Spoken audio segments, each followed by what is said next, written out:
করছি টাইটেল আর থাম্বনেল দেখে তোমরা বুঝেই গেছো। হ্যাঁ, বরের জন্য এত কিছু করি, তাও আমি কোনো দিন ওর কাছে ভালো হতে পারি না।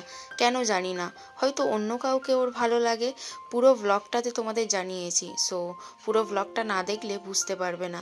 যাই হোক, মনটা প্রচণ্ড খারাপ, তাই তোমাদের সাথে সব কিছুই শেয়ার করলাম। হ্যালো, গুড মর্নিং সবাইকে। আফটার লং টাইম আবার একটা প্রপার ব্লগ নিয়ে চলে এসেছি। ভাবলাম অনেক দিন তো গেল, অনেক দিন ফাঁকি দিলাম, এবার তোমাদের সাথে আবার জুড়ে থাকা যাক। এখন বাজে 9:10। আমি উঠে পড়েছি প্রায় 8:30টার দিকে। উঠে ফ্রেশ ট্রেশ হয়ে একটু বসে ভাবলাম তোমাদের সাথে কথা বলা যাক। আর হ্যাঁ, তোমরা এখনও যারা দার্জিলিং সিরিজটা দেখোনি, 6টা সিরিজ আছে, সেটা অবশ্যই চেক আউট করো। যারা নেক্সট যাবে ভাবছো তাহলে তাদের আর কোনো প্রবলেমই হবে না। উঠে যেটা ভিজিয়ে দিয়েছিলাম সেটাই খাবো। এই যে চলো তোমাদের দেখাচ্ছি, তার আগে ইন্ট্রোটা দিয়ে নেওয়া যাক। By the way, welcome back to my channel stay with me. কেমন আছো সবাই? আশা করছি সবাই ভালো আছো। আমি তো বিন্দাস আছি, না হলে কি আর তোমাদের সামনে চলে আসি বলো? চলো শুরু করা যাক। লাইফে তো ড্রামা হ্যাঁ, কাম উইথ মি। এই যে কাল রাতে আমি ভিজিয়ে দিয়েছিলাম হচ্ছে 2টো আমন্ড আর 3টে কিশমিশ। প্রায় দিন মানে ডেলি ভেজাই, একদিন দুদিন বাদ যায় মনে না থাকলে। চলো এটাই খেয়ে নেবো, আগে জলটা খাবো, তারপরে এটা খাবো। দেন মানির কাছে যাব, গিয়ে কি রান্না হবে সেগুলোও জেনে আসবো। জলটা তো পুরোটাই খেয়ে নিয়েছি, এবার এইগুলো খাওয়ার পালা। উফ, কি করে দেখাই। বাদামটা কিন্তু তোমরা অবশ্যই ছাড়িয়ে খাবে, বাদাম না ছাড়িয়ে খেলে অনেক প্রবলেম হয়। এই মুহূর্তে আমার মনে নেই, তবে ছাড়িয়ে অবশ্যই খাবে। দোকানে গিয়ে মানির কাছে জেনে এলাম কি কি রান্না হবে। তারপর ফ্রিজ থেকে এইগুলো নিয়ে এসেছি, লঙ্কা, কারণ লঙ্কা এখানে নেই, মিট মশলা আর একটা গরম মশলা, টমেটো আছে 2টো এনেছি প্রয়োজন মতো, ময়দা আর কিছু আনিনি। এই যে এখানে নিয়ে নিয়েছি একটা ডেকচিতে নুন, চিনি আর তেল। ময়দাটা মাখিয়ে পরোটা করতে বললো মানি। তরকারি নাকি করেই গেছে, কি তরকারি করেছে আমি জানি না, তোমাদের অবশ্যই দেখাবো। এবার মেখে নেব, আগে ভালোভাবে মেশাবো তেলের সাথে এটা, তারপরে জল দেবো। এখন দেখি ময়ানটা হয়েছে কি, দেখি না, আরও মেশাতে হবে ভালো করে, কারণ অনেকটাই তেল দিয়েছি। খুব বোরিং লাগছে, মনে হয় যেন কোথাও ঘুরে আসি গিয়ে। এই দেখো হয়ে গেছে।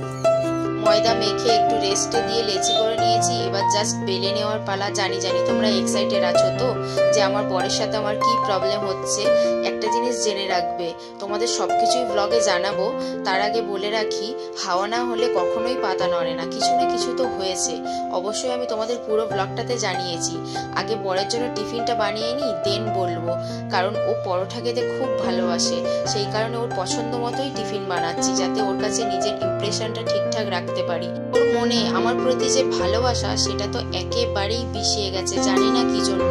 এখন তো সব সময় বলতে থাকে আমি নাকি খুব খারাপ, আর 5টা বউদের মতো নই, শুধু নাকি খায় আর পড়ে পড়ে ঘুমায়, আর কিছুই পারি না, ওর নাকি খেয়াল রাখতে পারি না, কিছুই করি না, সারাক্ষণ নাকি মোবাইল নিয়ে ঘাঁটি, আরো অনেক কিছুই বলে।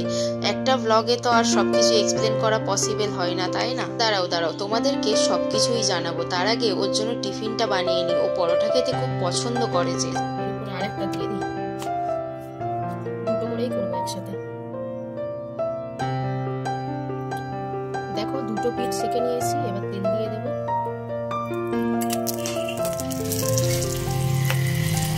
বাপরে বাপ, ফুলে উঠবে একেবারে তেল দিলে। আস্তে আস্তে উল্টাতে হবে কিন্তু এই পর্যায়ে, না হলে তেল ছিটকে চলে আসবে।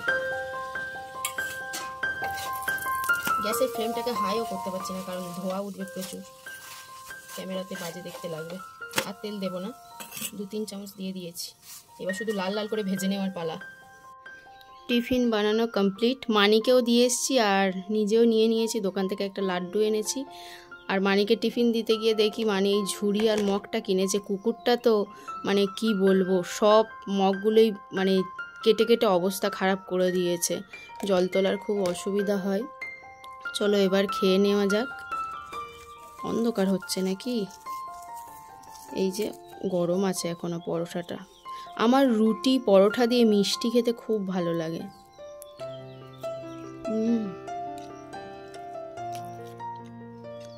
কতটা সফট হয়েছে বুঝতেই পারছো, মানে একেবারে সফট সফট সফট পরোটা, সাথে তরকারি আর মিষ্টি, দারুণ।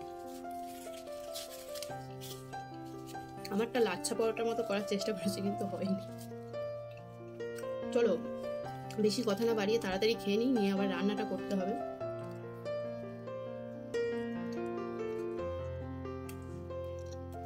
খাওয়া তো হয়ে গেছে, এবার ফ্রিজ থেকে মাংসটা বের করে রেখেছিলাম, ম্যারিনেট করে নেব। ওই দেখো ম্যারিনেট করব বলে সবকিছু নিয়ে এলাম, কি অবস্থা, এখনো বরফই ছাড়েনি। জল দিতে হবে, বরফ ছাড়লে দেন ম্যারিনেশন করতে হবে। অনেক কষ্ট করে জল দিয়ে বরফটা গলিয়েছি, এবার ঝটপট ম্যারিনেশন করব, কারণ ও মাংস খেতেও খুব পছন্দ করে। আজকে সব কিছুই ওর পছন্দ মতোই রান্না করব, তাই জন্য তাড়াতাড়ি করতে হবে, কারণ ওর খিদে পেয়েছে বললেই ওকে খেতে দিতে হবে, না হলে অনেক কিছুই প্রবলেম হয়ে যাবে, আমাকেই কথা শুনতে হবে। তাই নিজের বরের কাছে ভালো সাজতে কে না চায়, তাই না বলো? চলো বেশি কথা না বাড়িয়ে ম্যারিনেশন করে নেওয়া যাক। এইদিকে আমি আদাটা গ্রেট করে নিয়েছিলাম আর বাটিনি। আরও একটা জিনিস, মুরগির মাংসতে আদার তুলনায় রসুনটা বেশি দেবে, আর খাসির মাংসতে ঠিক তার উল্টো, রসুনের তুলনায় আদাটা কিন্তু বেশি দেবে।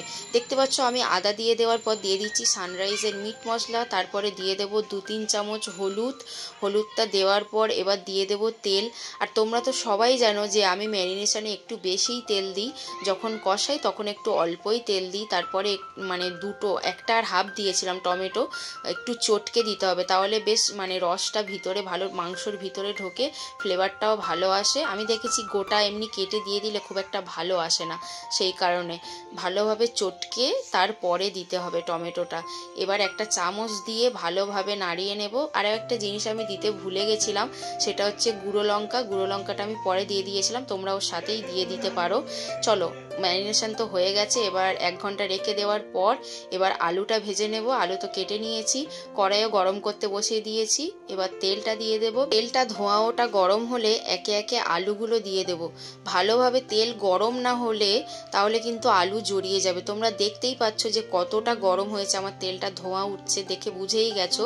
দিয়ে এবার ভালোভাবে নাড়িয়ে দেব। নাড়িয়ে দেওয়ার পর অল্প একটু নুন দেব। আমি কিন্তু হলুদ দেব না, আলু ভাজার সময় হলুদ দেব না, তাহলে তেলটা যেটা থেকে যায় না সেটা পুড়ে গেলে কেমন কালো কালো হয়, খুব অসুবিধা হয়, সেই কারণে আমি আলু ভাজার সময় হলুদটা দিই না, অ্যাভয়েড করে চলি। তোমরা যদি চাও তো হলুদ দিতে পারো, তবে ফ্লেমটা কিন্তু লোতে রাখতে হবে।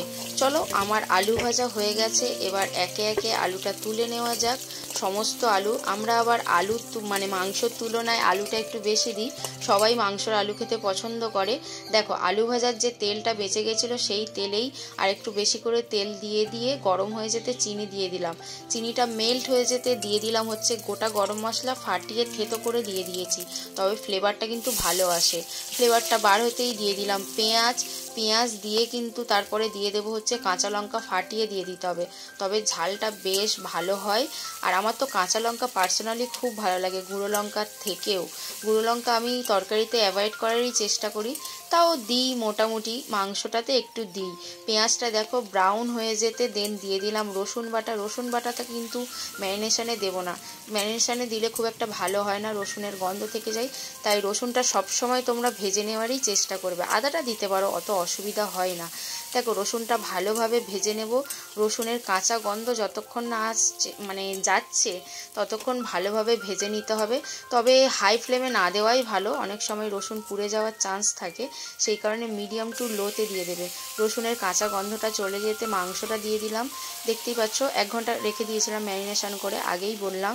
যাই হোক মাংসটা এবার ভালোভাবে কষাতে হবে, প্রথমে 10 মিনিট হাই ফ্লেমে কষাতে হবে, জল ছেড়ে দেওয়ার পরে কিন্তু তোমরা মিডিয়াম টু লোতে দিয়ে কষাতে পারো, তবে প্রথমে কিন্তু সব সময় হাই ফ্লেমে রাখতে হবে। বাই দ্য ওয়ে, তোমাদের সাথে যে গল্পটা করছিলাম সেটা তো করাই হলো না। আজকের ব্লগের যেটা মেন টপিক, আমার বর কেন আমাকে এত অপছন্দ করে। অন্যের সংসারের গল্প শুনতে খুব ভালো লাগে, তাই না?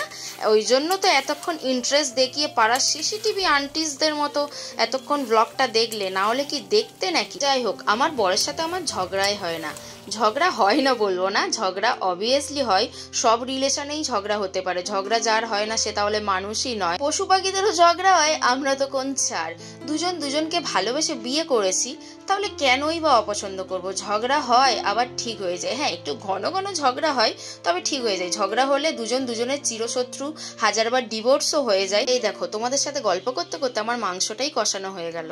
আমার তো রান্না কমপ্লিট হয়ে গেছে, আর এইদিকে দেখো কুটুর সাথে খেলছে, ও পুরো গায়ে উঠে পড়বে, ও কামড়াচ্ছে।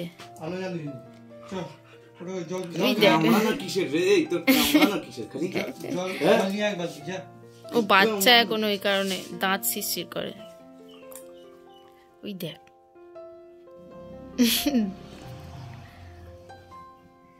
কি অবস্থা। রান্না বান্না করার পর স্নান টান করে খাওয়া দাওয়া করে একটা লম্বা ঘুম দিয়েছি। তোমরা তো জানোই যে ঘুমানোর পর বিকেলবেলা আমি একটু নিজেকে ফ্রি রাখার জন্য বাইরে যাই, সবার সাথে কথা বলার জন্য, সবাই যেহেতু বসে আড্ডা দেয় সেই কারণে। আজকে তো অ্যালার্মটা বাজলো 5:30টায়, কিন্তু তারপরে বন্ধ করে দিয়ে যেই ঘুমিয়ে পড়েছি, আর উঠতে পারিনি। উঠে দেখি 6:30 বাজে, ওই কারণে আর বাইরে যাইনি। চলো উঠে ফ্রেশ ট্রেশ হয়ে নিয়েছি, এবার নিচে যাব, দেখি মানে কি করছে। ময়ূর তো বাইরে আড্ডা দিতে গেছে, ও ঠিক টাইম মতো চলে গেছে, বাট আমি আজকে যেতে পারিনি। সো চলো নিচে যাওয়া যাক। নিচে এসে দেখি 3জনে গল্প জুড়েছে। কখন এসছো বাইরে থেকে? একটু আগে। তুমি তো ঘুমিয়ে সবে উঠলে, তুমি কি করে দেখতে পারো? তুমি জানো সব। আচ্ছা আর দেবো। ফ্লিপকার্টে কি অর্ডার করছে, দোকানের জিনিসপত্র। দোকান থেকে এসে মাংসের তরকারি মুড়ি নিয়ে সিনেমা দেখতে ওপরে চলে এসেছি, যেটা আমাদের ডেলি রুটিন বলতে পারো, টিফিন খেতে খেতে সিনেমা দেখা। তারপরে ব্লগটা আর কন্টিনিউ করা হয়নি, কারণ প্রচণ্ড শরীর খারাপ হয়ে গেছিলো আমার। আজকে কেমন তোমাদের রাগিয়ে দিলাম। যদি ব্লগটা ভালো লেগে থাকে তাহলে লাইক, কমেন্ট, শেয়ার আর সাবস্ক্রাইব করে দিও। Tata, bye, love you all guys.